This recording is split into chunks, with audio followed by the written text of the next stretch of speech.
Hal ini disampaikan Ketua Tim Pendaftaran dan Dokumen Haji Reguler Bidang PHU, Hozinul Asror. Pelunasan biaya haji untuk calon jemaah haji reguler sudah dimulai hari ini, Selasa 9 Januari 2024. Tahap pertama pelunasan biaya haji sedang berlangsung sampai dengan 7 Februari 2024. Dilanjutkan tahap kedua mulai 20 Februari 2024 sampai dengan 8 Maret 2024. Sebelum para calon jemaah haji melakukan pelunasan biaya haji, diharapkan memeriksa kesehatan terlebih dahulu, baik di puskesmas ataupun rumah sakit. Terima kasih. Memang benar informasi pelunasan untuk jemaah haji reguler sudah bisa dimulai hari ini sampai dengan tanggal 7 Februari 2024. Ini pelunasan tahap pertama.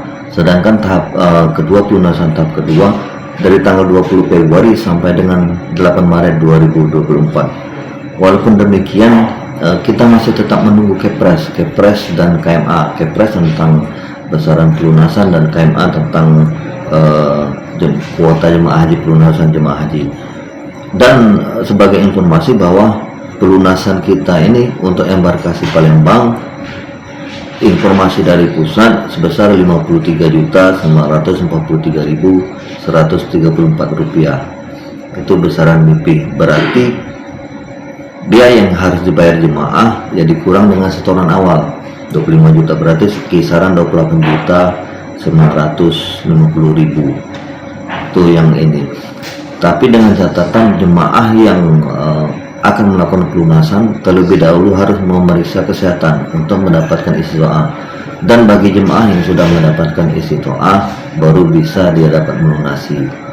Untuk tahun ini pelunasan tahap pertama itu diperuntukkan untuk jemaah yang masuk alokasi kuota keberangkatan, waiting list ya, dan prioritas jemaah haji reguler lanjut usia.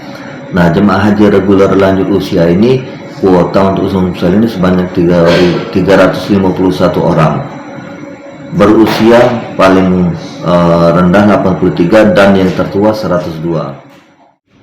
Sementara itu, rata-rata calon jemaah haji yang hendak melakukan pelunasan biaya haji pada tahap pertama didominasi jemaah yang mendaftar pada tahun 2012 dan juga diprioritaskan bagi jemaah haji reguler lanjut usia. Hafidz Zainul, PAL TV.